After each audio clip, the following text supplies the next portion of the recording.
it's time now to start sharing our knowledge. Most of our learning is not published. So the people we've been talking about, analyzing things, most of the learning is simply not published. And, but anyway, I'm here today, and my talk is going to be a little bit weird. I'm not giving a scientific talk really today. I'm talking to your heart. Okay, this is me and my family.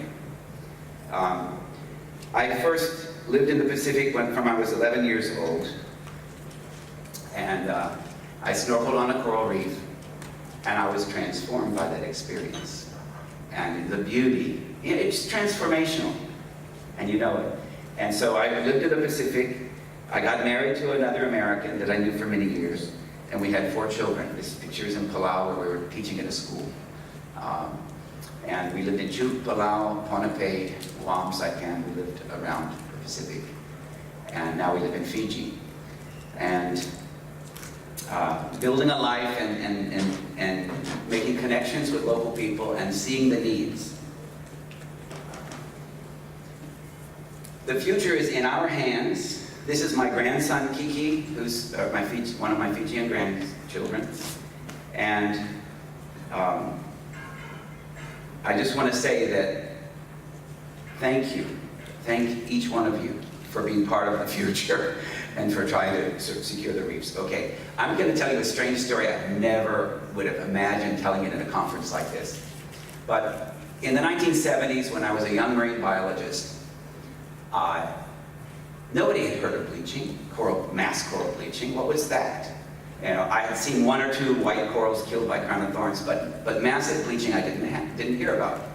And one night, I had a dream in 1978 when I was in Fiji, and I dreamed that I was standing on the shore and all the corals had turned white in the ocean, bright white.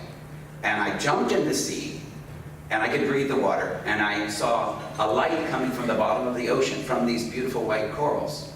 And I went down, and it was an elkhorn coral that I saw. So the bright light was coming out, and I swam down, and I got close, and I could see that among the coral skeletons, the white skeletons, were the white bones of people. The coral skeletons, the white corals, and the white bones were intermingled. And I had no idea what that meant. And now I see that the fate of the planet is right here in this room. That this is important. If the coral reef really dies in the next 200 years, it might take that long to kill it, but if it dies, humanity is going to die, and we deserve it. Okay, but so this is kind of strange. And the solution will not be the scientists. Yeah, we need scientists, but the solution will be people of good heart, people who work hard, people who are dedicated, people who love. Love is the answer, and dedication. So don't think that, and it's the pride of scientists and the pride of government officials that are slowing us down right now. So we have to shed our pride and we have to work together. Okay, so remember the idea, one person can go much faster by himself if you have a journey, but if you want to go along, so if you want to go fast, go by yourself. If you want to go a long distance, go together. So let's go together. I'm here, I'll be willing to help anybody who needs help. That's what I do, mostly for free. Yes. Okay, my story, I better hurry up. Okay, in Micronesia, I give a talk, I have a TED talk that has some of these slides, okay? In Micronesia, in the 70s, children were going blind and they were dying from lack of protein because of dynamite fishing. And I looked at these rubble beds. Some of them were from the World War II, and then lots of recent ones. And when you study these rubble beds, you'll see that these are killing fields for coral larvae. The coral larvae come on. If you break them, if you saw them, you'll see layer upon layer of dead coral juveniles on these rubble pieces. And so it attracts the larvae and then it kills them. So I was snorkeling over and I saw this purple coral on the edge and how pieces had broken off and were living in the rubble zone. So I tried breaking corals and I threw them down on the rubble, and it was a calm lagoon area and they just grew. Wow. So these are pictures from the Caribbean, but the same thing works in the Caribbean. Okay, so that's drop and scatter. But anyway, so this is that same picture. So I started working with corals in Pohnpei where I was there, worked for a few years, and everybody said, Austin, you should go get your PhD. Austin, you should get your PhD. So I went to Puerto Rico to get my PhD and began working there. I think that was the first coral work in the Caribbean that was focused. Anyway, so I was focused on staghorn corals before they were declared endangered species in the Caribbean, and it wasn't my fault, but they did continue to decline. So, but the staghorns and everything I've learned in the Pacific applied to the Caribbean, and then everything I've learned since in the Caribbean has applied to the Pacific. You might as well just erase Panama and call it the same ocean as far as the deeper ecology. Oh yeah, we don't have crown-of-thorn starfish over there, but we have voracious fireworms and voracious coral-killing snails that are really deadly. And so, but anyway, so the staghorn corals can be weedy and they can also take over a reef. They invest their longevity into growing fast, growing fast, growing fast. They grow quickly, but a hurricane comes, whoop, they're gone. So there are many similarities. So the Caribbean is ahead of us in a backward sense, where so much of their coral is already gone, and we need to look at the Caribbean as a model for what have they done with that and how have they advanced. So they are years ahead of the Great Barrier Reef as far as restoration. And I'm telling you, the lessons learned, nearly every single one applies to here. Okay, these pesky damselfish, we got the pesky damselfish. And they do all kinds of bad stuff. And they can also stop the coral reproduction. Now, a cropper is ice cream, no matter what ocean it's in, it's ice cream. Now here, the crown-of-thorns love it, the snails do too. But in the Caribbean, it is also ice cream, and that's one of the reasons. It grows, it compensates for that by being a very fast grower, and it reproduces well. Okay, so what are we restoring? In the Caribbean, endangered or threatened coral species. I think those lessons learned actually apply here. Don't think of what the condition of the reef is now. Think about what is it going to be in 100 years. So if we start looking at each species as it will become an endangered species. Okay? Look at it that way. That's how serious this is. And you start managing your restoration sites in that manner, then to restore the reproduction of the species becomes a major goal. Instead of everybody's talking about coral cover. I'm saying, to hell with coral cover. Let's make sure that each species is reproducing and we have healthy patches. So, coral cover is important, biodiversity, all these kinds of things. Calcification rates, you want the reef to keep growing when the sea level rises. And especially the thermal, everything we do, we need to look at thermal tolerance now. I've had most of my work die in Fiji in the last bleaching, and I will never plant, I've sworn anyway, you're my witnesses, I will never plant a non-thermally a cold adapted coral again, because it's just wasting time. Okay, because ultimately it will die.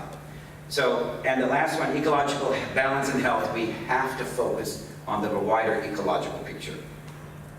Okay, this is a picture I drew way back when I first moved to Puerto Rico. And if you could look at the massive coral there, that's over time. And if it weren't for hurricanes, there would be nothing but a cropper. Nothing but a cropper. Okay? And these great ecologists, Joseph Connell, did studies and found out that, you know, the maximum biodiversity on the reef is not 100% coral cover. The maximum biodiversity is around 30, maybe 40%. You don't want 100% coral cover because you get a domination of one species. The table corals and the staghorn corals will dominate everything. And so you know reefs that are dominated in that way. And we go, oh, wonderful, let's low biodiversity. Okay? Start thinking that way. Okay, this is something I drew from my Pohnpei work that's never been published, okay?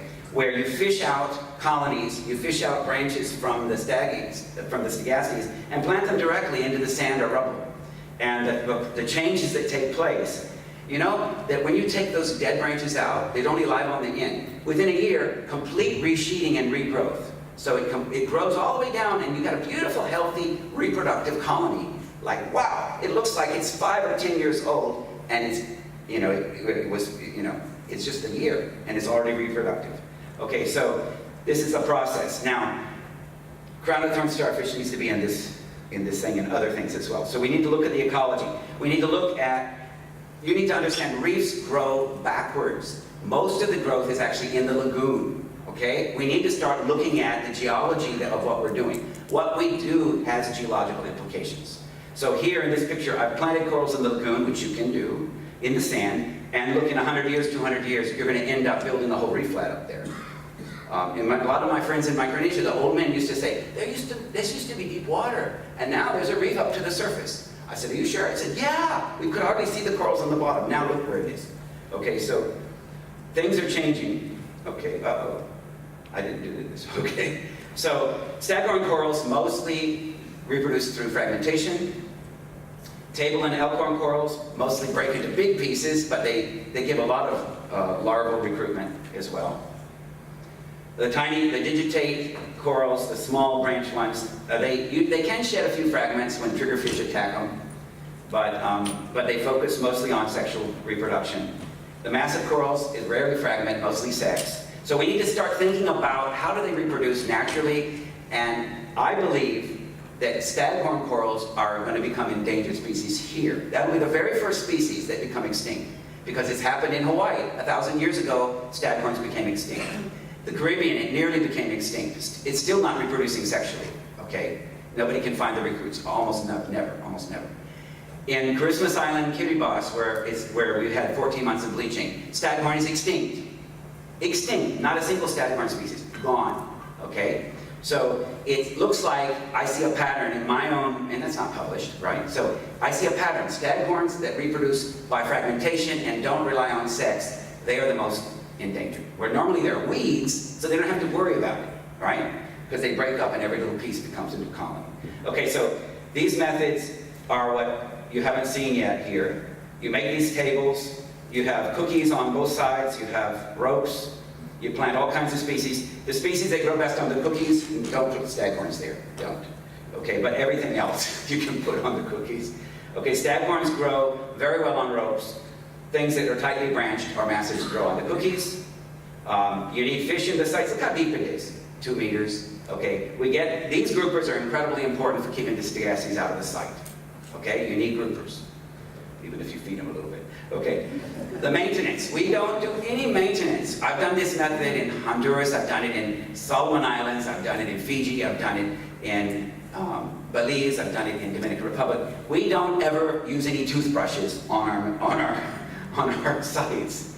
Okay, the A-frame method. This is really good for testing things. Once you have a genotype, you can test it, put it on the frame, go put the frame in extremely hot water. Okay, so this is just 1 year of growth. So did you see that? Boom. Oh my God, oh my God. It's on seagrass. Guess what? If you put a few little these test nurseries in your seagrass beds, you won't get any crown of thorns. Crown of thorns don't live in the seagrass.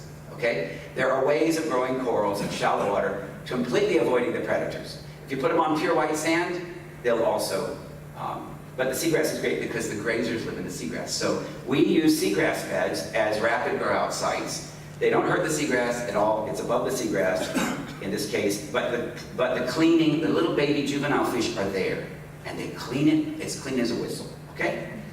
Now that's 1 year of growth. Did you see that? Okay, and that was not good beginning. Okay, that's 1 year of growth. In shallow water, where you get some water motion, is good too.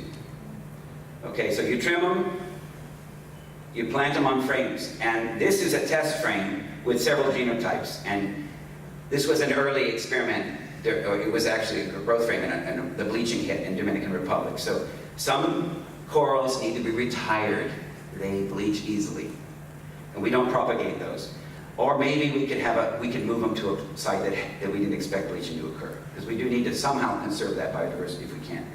Okay, so this mimics natural fragmentation. The drop and scatter, they grab on and they hold everything together. So it will re-cement the reef, but it only works in those sweet spots behind the reef where you don't have lots of wave action, okay? So this drop and scatter technique has sweet spots. Okay, we do it in the Solomon Islands, Fiji, everywhere. These are colonies that were cultured on the table. Drop and scatter, no need to attach. Okay, when you grow them up on the rubble, you can then big colonies of staghorn can just be thrown on the sand, drop and scatter, create a whole new reef.